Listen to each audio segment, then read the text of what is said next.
Let's just review the last thing that we discussed yesterday with regard to the Tosfos Dibra Maschel Katan, and specifically with regard to Ger Katan. And we said the following, that Tosfos is Machadesh a new definition of Kabbalas mitzvos with regard to Geirus. And what moves Tosfos is to try to understand how, on the one hand, we can have Geirus Doraisa on a Katan without Kabbalas mitzvahs. The Katan is not capable of Kabbalas mitzvahs, he doesn't have das. And yet, even though this Geirus is Doraisa and he's a full-fledged Jew, Higdili Cholim Limchos, when he becomes a gadol, he can reject the whole thing. And he can make a mecha and say, I protest. Now, if we were operating within the framework of Zach and the Adam Shlo B'Fanov, okay, so you have Zach and the Adam Shlo B'Fanov, and then the person comes along and he says, thanks, but no thanks. You know, you thought it was a schus for me. I see it otherwise. For me, it's a chova. I don't want it. But Tosfos proved that that can't be the way that Geirus operates here in the case of a Katan, because a Katan doesn't have Zechia, because he doesn't have Shlichus. So Tosfos has circumvented the entire sugya of Zechia here, because he's Zoche Begufo Ubi Atzmo Bageirus. So it's not that the Maisa of the Mezakeh on behalf of the Zoche operates through Shlichus, as if, let's say, I'm going to do something on your behalf for your benefit, and I do the Maisa, and the Maisa relates to you, and I'm your Shliach, I'm a self-appointed Shliach in the case of Zachin. That's not the case here, because it's not I'm doing the Geirus for you. You yourself, the Katan himself, is going into the mikveh. He's doing the Geirus b'maisa atzmo. So that the Zachin here is only a das. It's only halachah das, that the das of the mezakeh, in this case Bezdin, will supply the das for the Geirus. Okay, let's accept that principle, and the Geirus is therefore doraisa. And in fact, when our forefathers at Har Sinai accepted Geirus, they did so on behalf of Katanim, on little children, and that Geirus was doraisa. So why is it Gdili Cholim Limchos? So what we discussed yesterday was that Tosfos has a new definition of Kabbalas ol mitzvos in Geirus. Kabbalas Geirus does not require some sort of positive, formal declaration. I hereby accept upon myself the mitzvahs. No, that's not what the ger has to do. The ger has to just indicate to us, and especially in the case of a katan, that his future behavior, the path that he's taken for himself, will be the path of mitzvahs, of Kabbalas mitzvahs.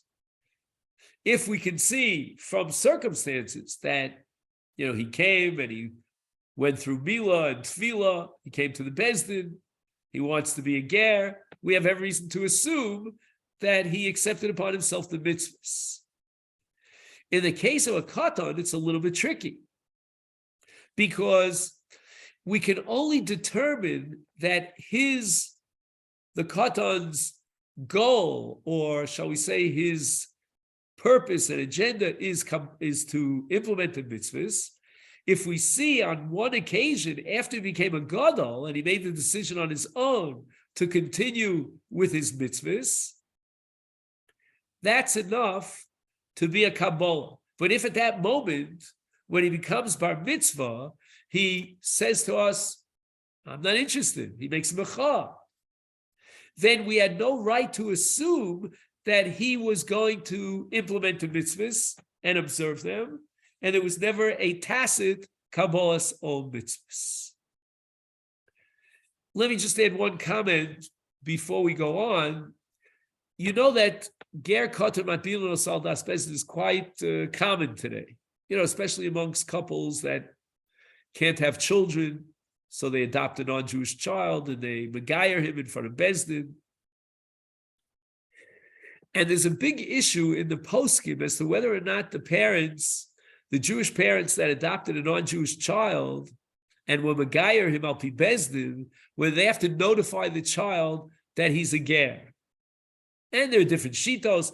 A lot of it has to do with psychology as well, forgetting about halacha, whether the child should know that he's adopted or not. I'm not getting into that. But let's assume that the parents would rather not tell the child.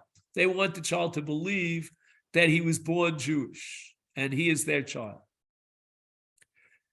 If Tosfos is correct, and the way we're understanding and explaining Tosfos, that the formula is that there's an implicit Kabbalah by very fact that the Katan, when he became a Gadol, continues to perform mitzvos, we don't need a formal Kabbalah, which would mean that the ger doesn't even have to know that he's a ger.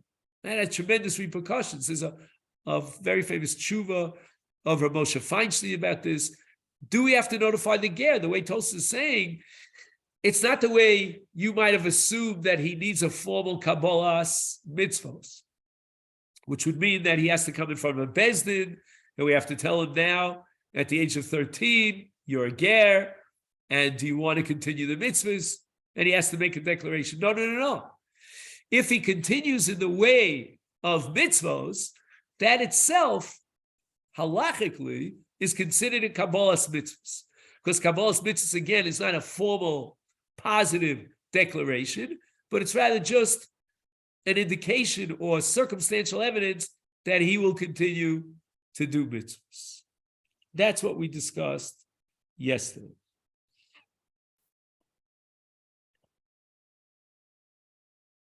Now we want to raise a slightly different question, pretty similar, and that is the following.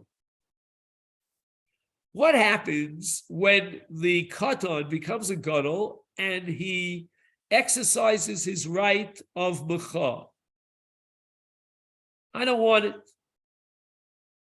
What's the status of this ger for the last 13 years? Let's say at birth, they were matbil him. Do we say that from now on, from the moment of his mecha, when he rejects his Judaism, his Jewishness, at that point, he ceases to be a ger? Or do we say no, that we realize now that we were mistaken in our assumption from the get-go that this ger will continue with his mitzvahs? We created a circumstantial evidence to allow us to assume a Kabbalah's mitzvahs on the part of the ger, but now we found out that our assumption was incorrect, and therefore, Lemafreya, retroactively, he was not a ger.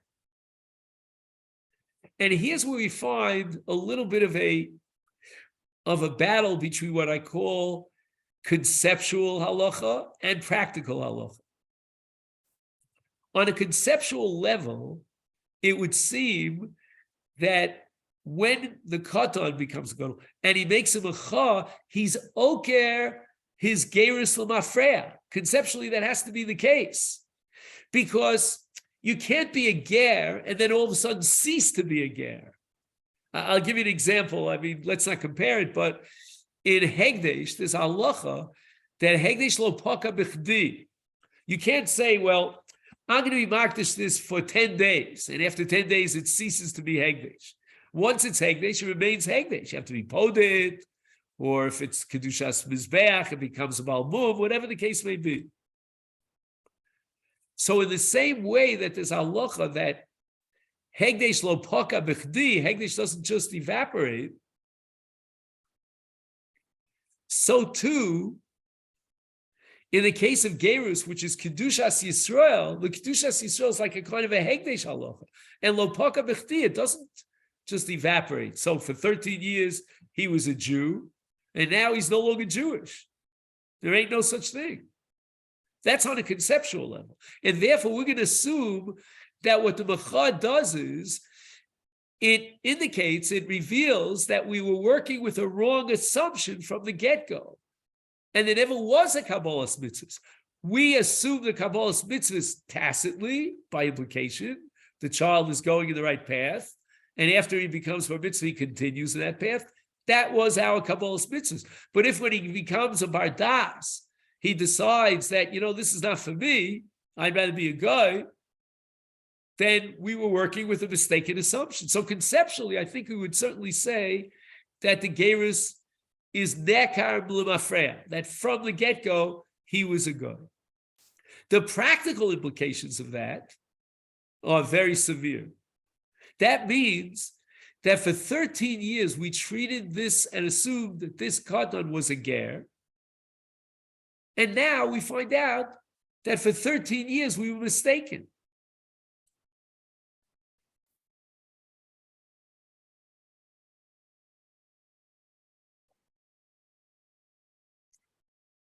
Very strange on a practical level.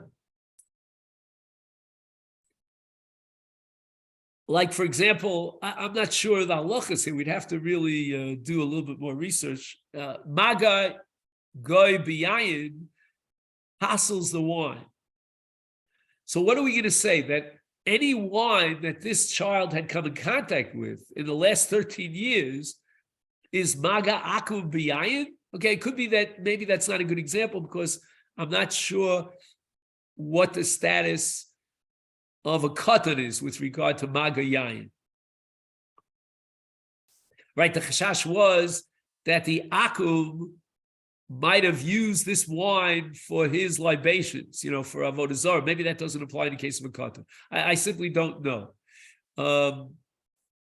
If anybody has access to the Encyclopedia Talmudit, I would look up under Stam Yenom or Yayin Shal Akum. And you have to see what about an Akum who's a Katan. I don't know. Maybe that's not a great example.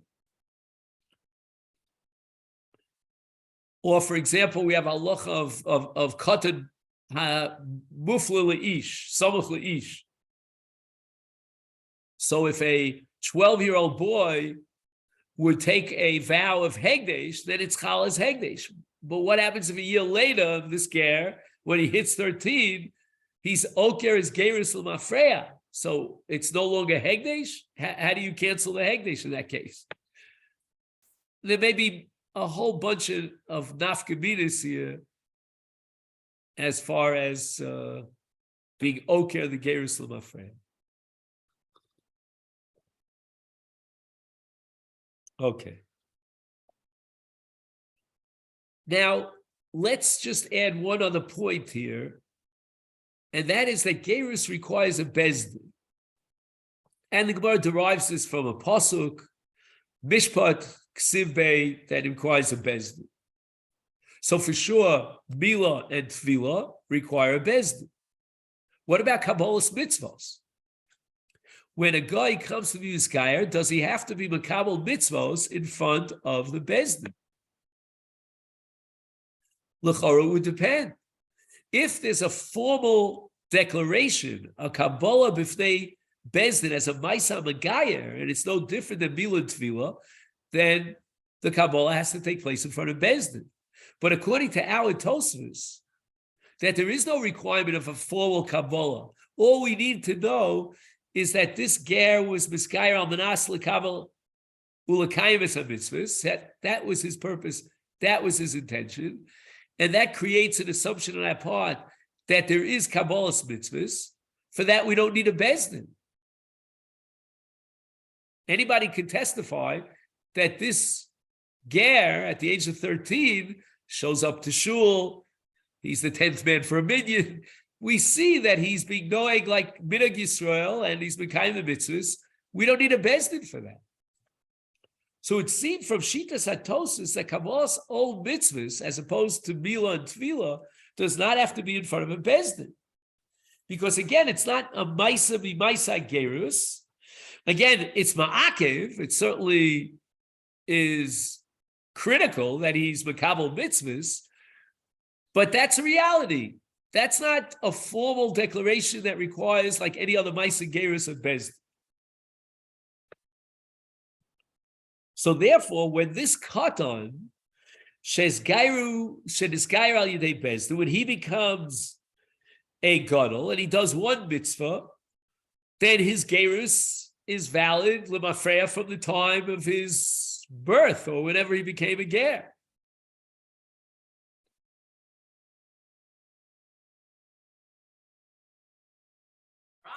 this is that Tosfos says in Masechet Yevamos, if you want to make a note of it, on Daf Mem Hey Amud Beis, that we require a bezdin for Kabbalas ol mitzvahs, meaning that Kabbalas ol mitzvahs is me'ikar Maisa Geirus, like any other Maisa Geirus of Mila and Tefillah, and we require bezdin. So now we have the following problem: if we accept the sheet of Tosfos and Yevamos, then how are we megayer a ger who's a katan? Where's the Kabbalas ol mitzvahs? If Kabbalas ol mitzvahs is Maisa Maisa Geirus, and no less than Mila and Tefillah requires bezdin, what about the case of a katan? The katan is not able to be mekabel mitzvahs, so to what extent can you call this Geirus?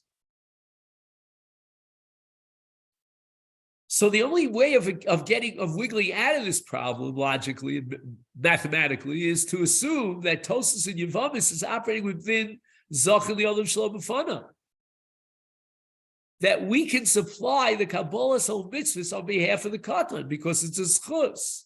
Just like in Kinyanim, the Mezakeh could supply the das of the Kinyan on behalf of the Zocher. So too, in the case of Ger Katan, which is a schus, Bezdin is going to supply the das for Kabbalas ol mitzvahs, midin Zachar Li'olam Shelo B'fanav. But then we get back.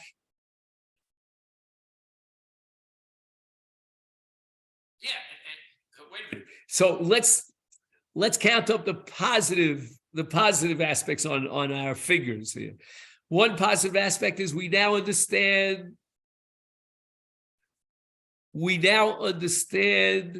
that Kabbalas ol mitzvahs is not less important as a Maisa Geirus than Mila and Tefillah, and it certainly requires bezdin. That's one plus in Tosfos and Yevamos. The second plus is that we understand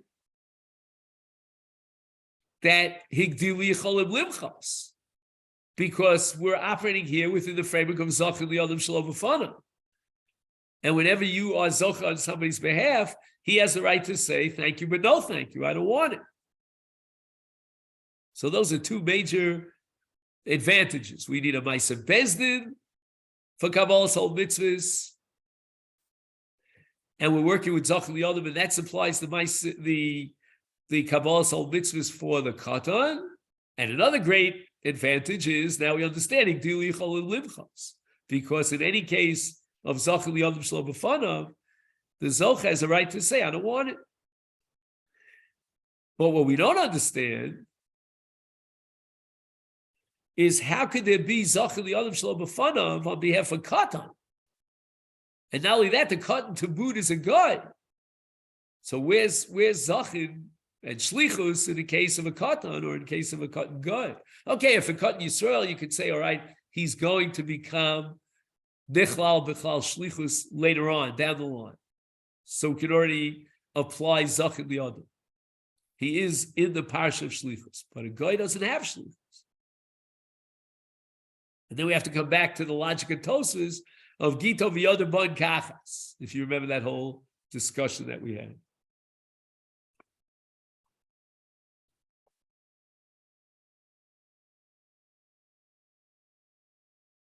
So again, let's just review the two approaches of Tosfos here in Sanhedrin versus Tosfos in Yevamos on Memhei with regard to Higdilu Yicholim Limchos. According to our Tosfos, Higdilu Yicholim Limchos means that we don't need a Kabbalas ol mitzvos. We can assume that he will continue fulfilling the mitzvos, and that's enough for Kabbalas ol mitzvos. And even though he doesn't know that he's a ger, but he continues and he fulfills mitzvahs, that's considered a Kabbalas ol mitzvahs in a tacit way, as long as he doesn't make a mechah. Fine. Now we're going to say the following, that according to Tosfos in Sanhedrin, our Tosfos, when is Higdilu Sha'achas V'lo Micha, so he becomes a gadol and he continues mitzvahs for 1 hour, one mitzvah, then L'mafreya, we now establish that he was a ger from the beginning. Because we were operating with an assumption, and that assumption has been proven and established. Tosas in Yavamis, on the other hand, requires a formal Kabbalas ol mitzvahs. So how are we able to be Megayer a Katan? Where's the Kabbalas ol mitzvahs of a Katan?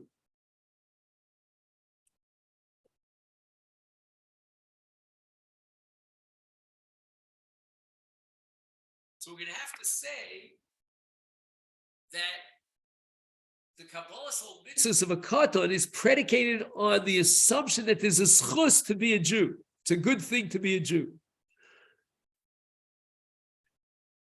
Well, let's say it this way, right?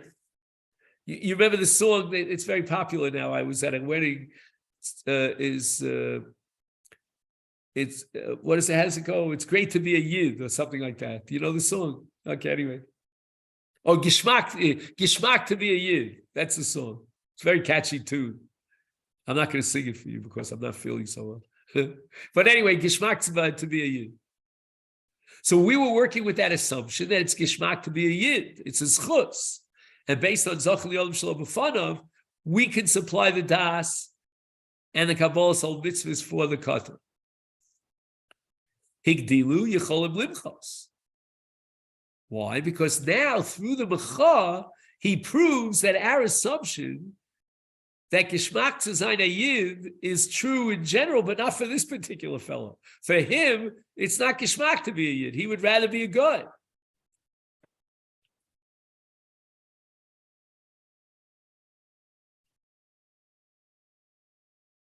So if the Katan immediately after he becomes a gadol, he's mekayem a mitzvah. Shuva eini yechol limchos. Why? Because at that moment he certifies and supports our assumption that it was a schus for him to be a Jew.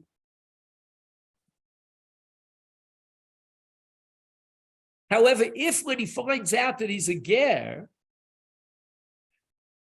and now we have a test case, we have to ask him.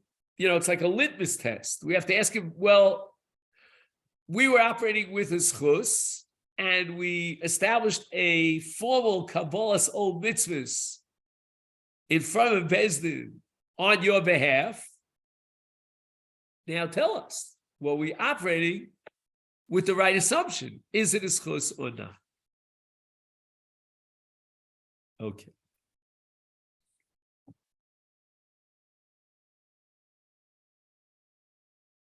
So let's just take a moment to think about Zachil Yodam Shalom B'fanav, which is based on the assumption that it's a schus. But yet the person who was Zocha, we were Zocha on his behalf, he comes along and he says, no, it wasn't a schus. But we were working until that point with an assumption. Is it necessary to prove and establish that assumption? Do we have to get the okay and the consent, the thumbs up from the Zocher in order to establish that our assumption was a correct assumption? Until we get that thumbs up, we really don't know for sure that it's a schus. We thought it was a schus. In 99% out of 100, it's a schus, but we don't know for sure. So we must have his stempel of approval. He's got to sign on when he finds out that this was a schus. Or no. Maybe that's not so. Zachil Yodam Shalom B'fanav means that we can assume it's an objective schus. And until we hear from him that he protests and he rejects it and he establishes that for him it's not a schus, then Zachil Yodam Shalom B'fanav operates. So again, do you hear the two tzaddim? I'll go over it again. The first side is that Zachil Yodam Shalom B'fanav is up in the air, yet to be determined. We need his approval. We could wait a whole lifetime until finally he finds out, and we'll hear what he has to say. Yay or nay? But he must sign on. He has to say yeah or no. What happens in Mecha is that there's a schus Mecha on behalf of the Zocher that he can exercise his rights to protest, and then he transforms the schus into a chova. But we don't need him to sign on. All we need is that there's no Mecha. So nafkamina is going to be if, let's say, the Zocher dies, and he never found out about it. He lived his entire life, left this world, departed, and he never knew about it. Would Zach Li'olam Shalom B'fanav be valid and operative? If we need him to sign on, he never signed on. And therefore, Zach Li'olam Shalom B'fanav cannot operate. If, on the other hand, we can assume that it's a schus until he exercises his veto power and declares that for me it's not a schus, then if he dies before he finds out, the Zachin operates.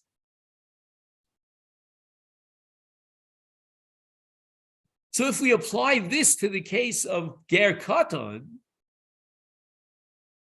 then it would probably depend upon these two Tosusim.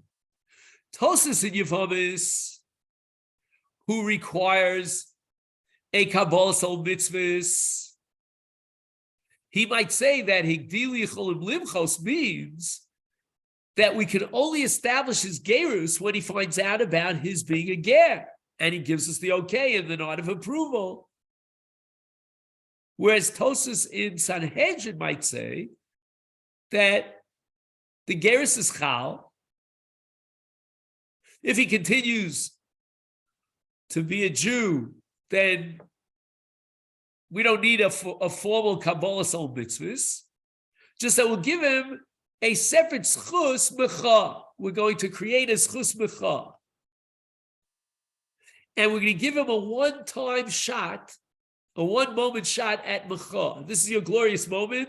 Higdilu, you can make a mecha.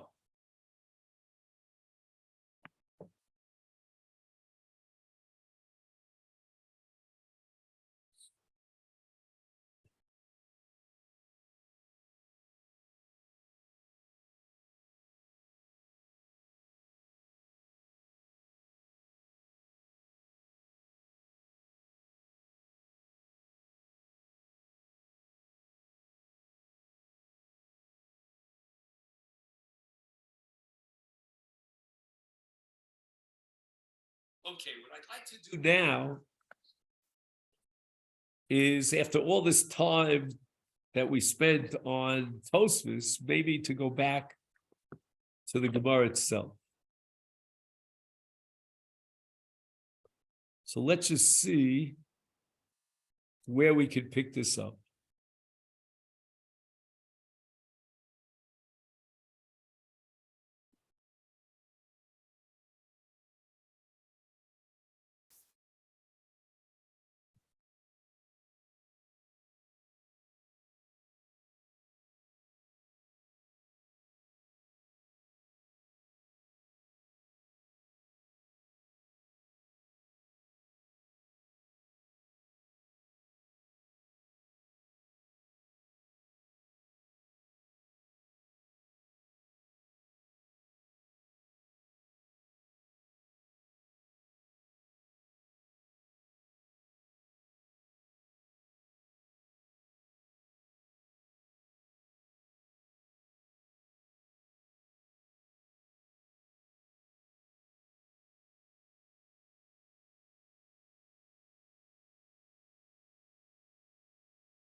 So we have here on Daf Samach Tes Omen Aleph a sugya. I'm just trying to figure out where where we could start. Let's just see.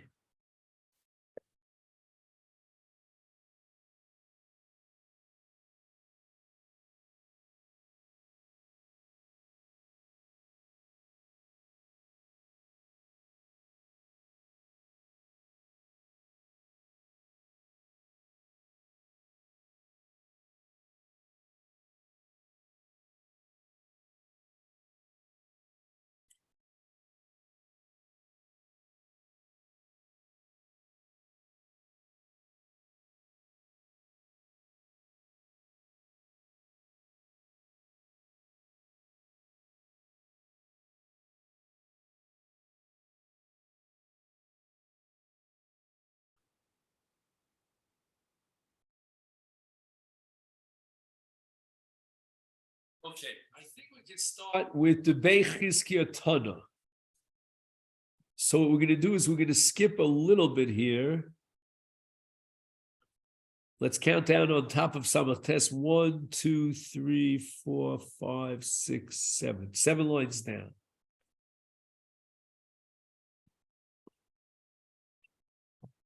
So we have a shita here of Rabbah that a Katan, it means that a Katan ain't no molid. A Katan cannot father a child.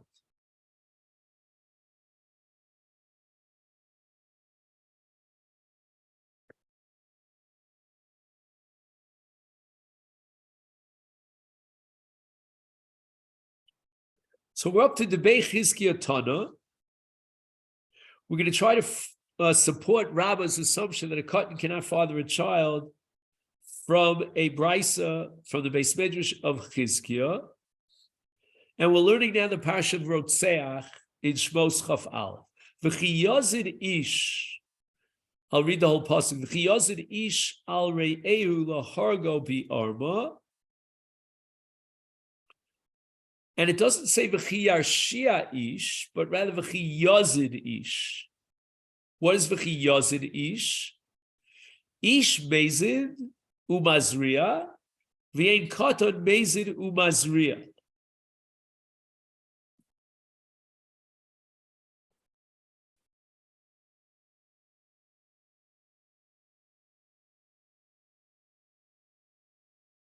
Now, I'm not sure why this pasuk is being taken totally out of context.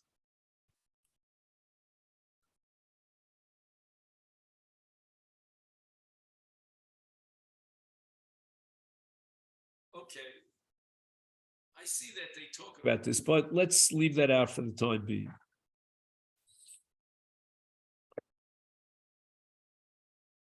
Omerlei Rav Mordechai Rav Ashi, my mashma. How do you know that this word mezid means lishna de bashole?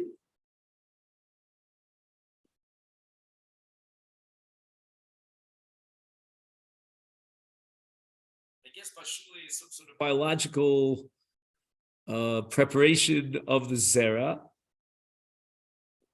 Tichsiv hayozed Yaakov nozid. Yaakov cooked a bowl of lentils. So now the Gemara is going to quote another brisa, not from the Beis Medrash of Chizkiah, but from the Beis Medrash of Rabbi Shmuel, and ask a kasha and present an objection to Rabbah. Vatana debei Rabbi Shmuel. The Torah says in the Parsha ben Sorer Moreh ki yeh leish ben sorer umoreh, ben nasa ben sorer v'lo av, which means that if this ben is also a father, so the father, the grandfather, so to speak, brings his own son to Bezdin and declares that he's a ben sorer morer, but his son is a father to another son, which means that he is not a ben, but he's an Av, and he's excluded from Ben Sorah Mora. So the Gemara clarifies. Hechi Dami.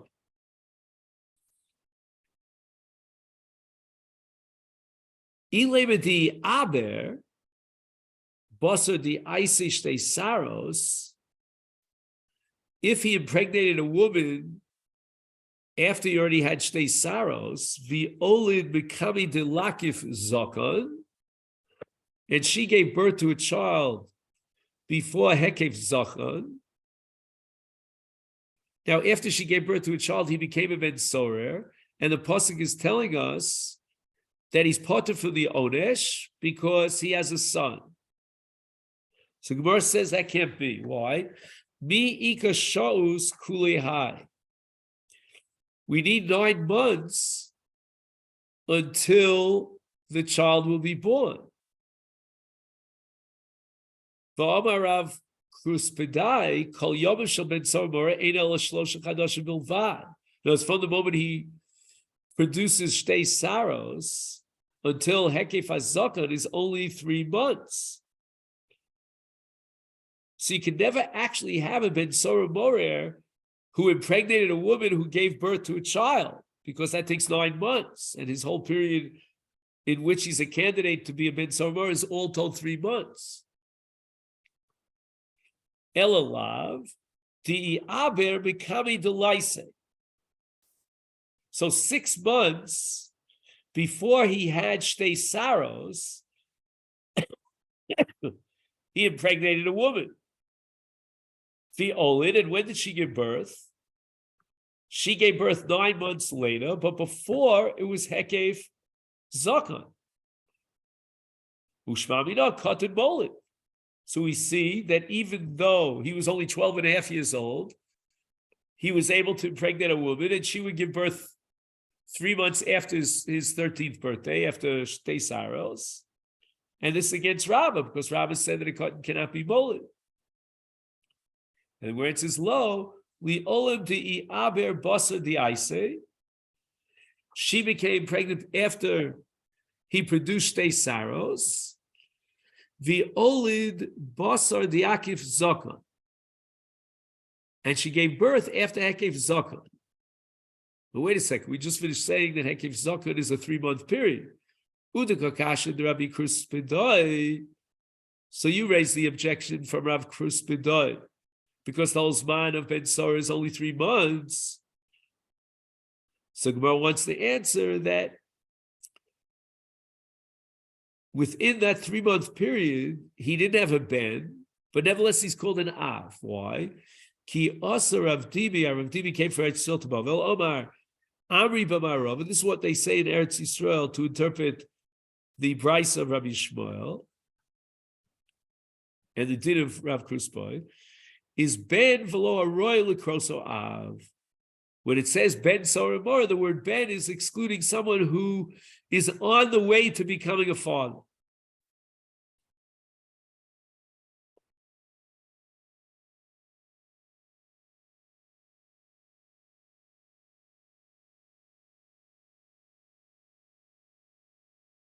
I'll just read to you what he writes here.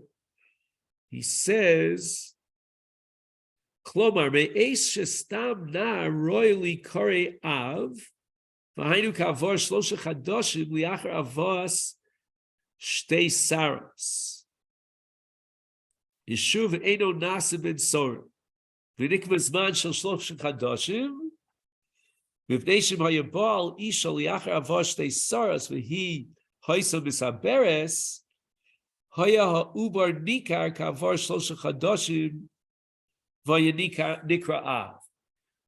in other words, if let's say he had a relationship with a woman right after he reached godless and he had Shtei Saros, she became pregnant, then by 3 months' time we would know that she became pregnant, because that's the shear of Nikar Ubar, and then he's royally Kare Av.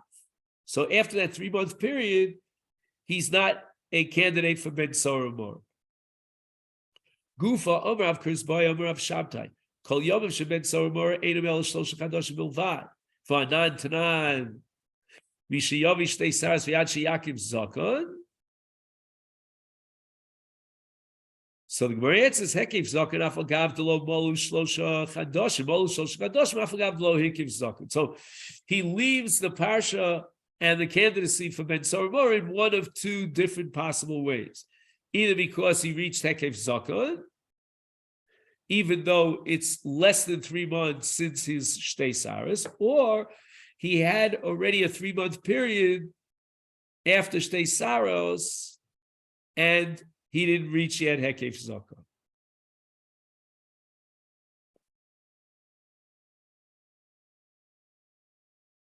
Okay, so this leads us to Yosef Rav Yaakov, which I think we'll pick up next week. Okay then? So let me wish you a happy Hanukkah and Shabbat Shalom, and thank you. Everyone should be well.